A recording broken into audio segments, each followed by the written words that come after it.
Jadi tuh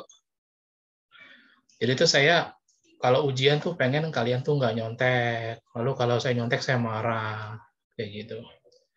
Nah, lalu saya ketemu pengalaman yang unik nih. Jadi saat itu saya punya pendamping lah. Pendamping dalam arti pelindung. Jadi saya melatih satu latihan tertentu khusus, lalu saya dapat pelindung. Nah, pelindung itu kebetulan kayak white angel lah gitu. Kayak white angel, terus saya tuh melihat melihat bahwa ternyata ada beberapa anak yang juga punya pelindung juga dari orang tuanya. Jadi misalnya saya punya anak ya, saya kan nggak bisa ngawasin anak saya 24 jam tuh. Nah, terus daripada saya pusing, dengan saya menitipkan dia pada pelindung saya, tolong jaga anak saya dong gitu. Lalu ternyata ada beberapa anak tuh yang bandel pada saat ujian. Bandel, bandel tuh maksudnya kalau bandel ujian apa ya? Ya menyontek lah. Saat itu ya, saat itu. Lalu saya tuh melarang mereka gitu. Terus saya iseng-iseng tuh bilang sama pelindung saya, coba dong anak-anak yang bandel ini kan energinya negatif nih, coba energi negatifnya dibersihin dong. Saya bilang gitu kan. Lalu pelindung saya, oke deh saya coba, dia bilang gitu. Ternyata pelindung saya dan pelindung murid itu ribut, ngerti ya situasinya. Jadi pelindung saya ini saya punya pelindung, terus murid saya punya pelindung, terus ribut gitu, ribut. Nah saya tuh ributnya sampai keras, sampai truk listrik mati, sampai kayak gitu. Saya juga kaget sih bahwa ternyata ketika kita memaksakan sesuatu kan, saya kan pengen supaya mereka nggak nyontek ya. Kadang-kadang itu efeknya jadi nggak baik juga. Lalu akhirnya saya menemukan bahwa sebenarnya kalian nyontek atau tidak nyontek itu tidak penting sebenarnya. Saya berpikirnya gitu pada akhirnya. Kenapa? Kenapa? Karena kalian yang akan kalian pelajari di hidup tuh bukan itu, bukan soal menyontek apa enggak. Tapi soal bahwa kalian mesti mempersiapkan segala sesuatu dengan baik. Nah, mempersiapkan segala sesuatu dengan baik kan, ini kan tanda kutip banget ya. Maksudnya begini, kalau dalam ujian, mempersiapkan segala sesuatu dengan baik itu misalnya belajar. Tapi kan kadang-kadang dalam belajar itu belum tentu kita mendapatkan situasi, waktu, dan lain-lain yang baik gitu. Intinya sih sebenarnya yang mau saya bilang gini, kamu belajar, tapi jangan lupa berdoa. Banyak orang mencoba untuk menjadi sesuatu yang hebat, tapi lupa berdoa gitu. Jadi akhirnya kayak ada something missing-nya gitu. Nah, saya tuh tidak inginkan kayak gitu. Pokoknya apapun yang kalian lakukan, bahwa itu dalam doa, dan biarkan kalian menjadi seorang pengikut Kristus yang baik. Biarkan kalian menjadi pengikut Kristus yang baik. Ini ada cerita lucu sih, tapi sorry ya, saya tidak bermaksud apa-apa. Ini contoh aja. Kalian tahu Flores ya, di Flores itu sebagian besar Katolik. Dan mereka tuh fanatik 400%. Kalau orang Islam kan fanatik 100% ya. Kalau orang Flores fanatik 400%. Jadi lucunya kadang-kadang ketika mereka mau mencuri pun mereka tanda salib dulu. Baru melakukan itu. Artinya mereka tuh menyertakan Tuhan dalam apapun yang mereka lakukan. Artinya itu. Nah, nanti kalau misalnya begitu, sebenarnya sih kalau menurut saya sebenarnya nggak soal apakah kalian tuh gimana apa enggak. Asal kalian berdoa aja tuh setiap hari. Kalau kalian berdoa terus setiap hari, cuma masalah waktu kalian akan jadi orang baik. Saya mikirnya gitu. Karena ntar ada orang yang bilang daging ini lemah. Kita tuh lemah terhadap godaan gitu. Tapi kalau kalian berdoa, kalian akan dikuatkan dan kalian akan tahu aja mesti kayak gimana gitu. Akan tahu aja mesti kayak gimana. Nah, jadi kayak gitu. Sebentar lagi kita akan berdoa. Kita santai aja. Saya sengaja mencari doa yang tidak idealis gitu. Doanya sih doa umum aja. Saya tuh pengennya kalian berdoa sekali sehari aja doa ini. Selebihnya serahkan aja sama Tuhan. Ya kalian belajar seperti biasa. Tapi ya berdoa aja. Doa tiap hari, sehari sekali. Nanti selanjutnya biar Tuhan yang atur aja. Kadang-kadang sih lebih baik begitu. Saya kalau sebagai saya, mungkin saya bisa. Tapi kalau saya bisa, saya sombong. Karena saya merasa bisa. Tapi kalau saya berusaha dan saya berdoa, saya tahu bahwa keberhasilan saya itu bukan dari saya, tapi dari Tuhan. Nah, itu kayak gitu, analoginya kayak gitu. Lalu, sedikit aja saran ketika kita mau berdoa, kita menghubungkan hati kita dulu dengan hati Tuhan. Jadi kita berdoa, kita hubungkan hati kita dengan hati Tuhan, supaya apa? Supaya kita tahu, kita mengarahkan doa kita tuh kemana gitu.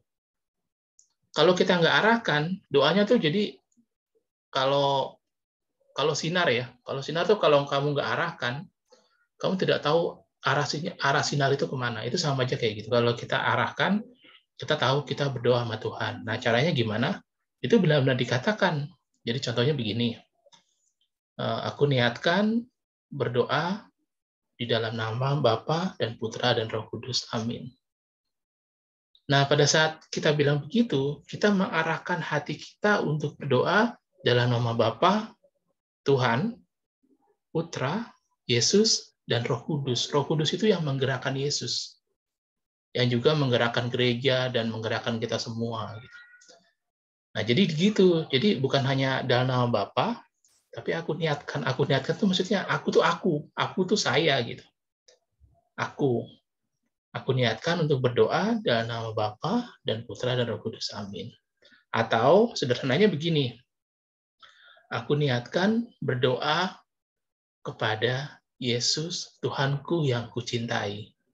Nah, pada saat begitu, kita tahu bahwa kita mengarahkan doa kita ke Yesus yang apa? Yang kita cintai. Nah, itu kayak gitu. Jadi, ini mungkin cara doa yang tidak umum, tapi saya pengen bagi ini sama kalian supaya ketika kita berdoa, kita tahu kita berdoa kepada siapa, kita menuju siapa, konsentrasinya kemana. Nah, apakah doa kita akan dikabulkan apa enggak, itu bukan urusan kita. Tapi kita berdoa, artinya begini, sekali lagi berdoa kita menyertakan apapun, kita menyertakan Tuhan dalam apapun gitu. Nah, itu kayak gitu. Oke, nanti pada saat berdoa nanti kalian speakernya boleh nggak dihidupin, boleh nggak apa-apa, tapi saya pengen kalian berdoa, tetap maksudnya membaca. Nanti akan ada teks, kita baca sama-sama, kita santai aja. Saya sengaja membesar-besarkan teks itu supaya kalian bisa jelas dan kita bisa berdoa bersama. Nanti saya akan pimpin. Nah, setelah doa selesai, lalu kita akan Bapa Kami sekali dan Salam Maria 3 kali. Itu artinya kita serius dalam berdoa ini, mengenai hal ini gitu, karena kita sertakan Bapa Kami dan Salam Maria 3 kali. Setelah itu kemuliaan, setelah itu amin. Kayak gitu. Jadi seperti itu ya. Saya ulang singkat sekali lagi, kita belajar untuk menyertakan apapun peristiwa hidup kita bersama Tuhan. Kalau bersama Tuhan tuh kita jadi tahu bahwa kalau kita dapat nilai bagus nanti itu ada Tuhan di situ gitu. Jadi bukan kita doang gitu. Nah, kayak gitu. Oke ya, oke. Kita mulai berdoa, saya siapkan dulu screen share. Oke. Ini doanya. Seperti yang tadi, kita siapkan hati kita dulu. Silakan pejamkan mata. Pejamkan mata. Katakan dalam hati, aku niatkan untuk berdoa bersama Yesus yang kucintai. Kita ulangi niat kita. Aku niatkan untuk berdoa bersama Yesus yang aku cintai. Niatkan doa bersama Yesus yang kucintai. Oke, sekarang silakan lihat teksnya. Kita berdoa bersama-sama. Langsung ke sini aja ya. Yesus sahabatku, Hari ini aku menghadapi ujian PAT. Engkau tahu, aku sudah mempelajari semuanya. Tetapi aku punya keterbatasan daya ingat. Bantulah aku untuk mengingat semuanya kembali. Semua pelajaran yang sudah kupelajari dan menuangkannya kembali dalam ujianku. Supaya aku mendapat nilai yang bagus.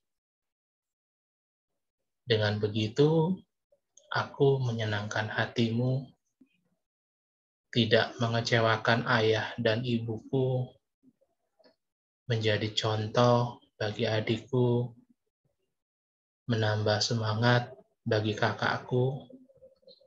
Bukankah itu yang kau kehendaki?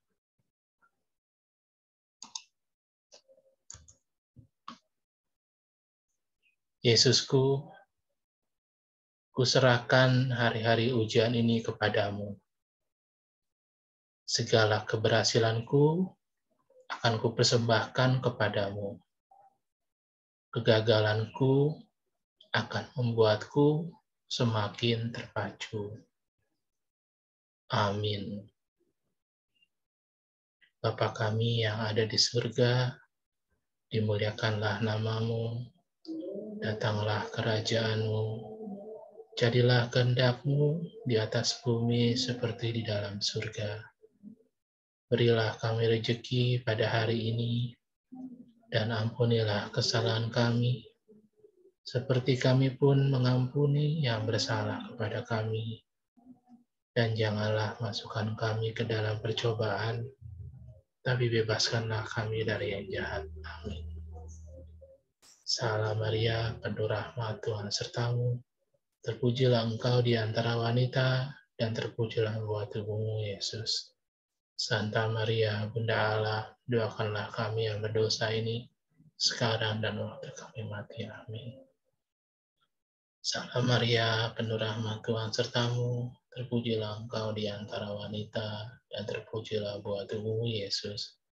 Santa Maria, Bunda Allah, doakanlah kami yang berdosa ini, sekarang dan waktu kami mati. Amin. Salam Maria, penuh rahmat, Tuhan sertamu. Terpujilah engkau di antara wanita, dan terpujilah buah tubuhmu, Yesus. Santa Maria, Bunda Allah, doakanlah kami yang berdosa ini, sekarang dan waktu kami mati. Amin. Kemuliaan kepada Bapa dan Putra dan Roh Kudus, seperti pada permulaan, sekarang sampai sepanjang segala abad. Terpujilah Yesus, Maria, Santo Yosef, selama-lamanya. Amin. Doa Bapa dan Putra dan Roh Kudus. Amin. Oke, sebentar ya. Doanya sudah selesai.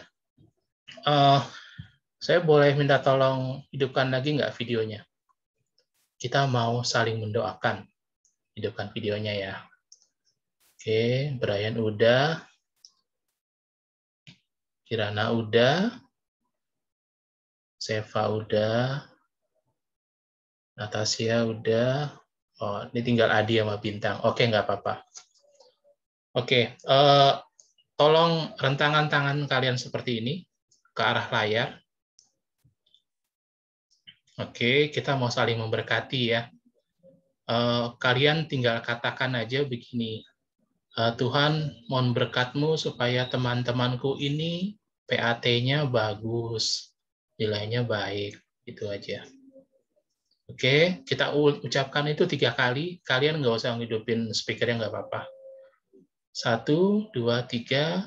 Tuhan, tolong berkati teman-temanku supaya nilainya bagus, PAT-nya bagus. Tuhan, tolong berkati teman-temanku supaya nilai PAT-nya bagus. Tuhan, berkatilah teman-temanku supaya nilai PAT-nya bagus. Amin.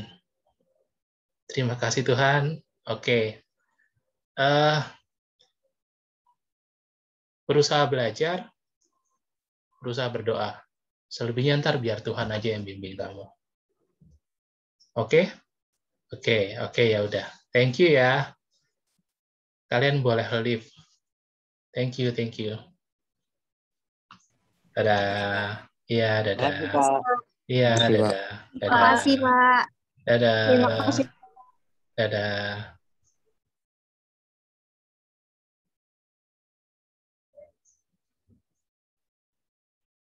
Dadah, Brian. Halo, Adi. Kamu nggak keluar?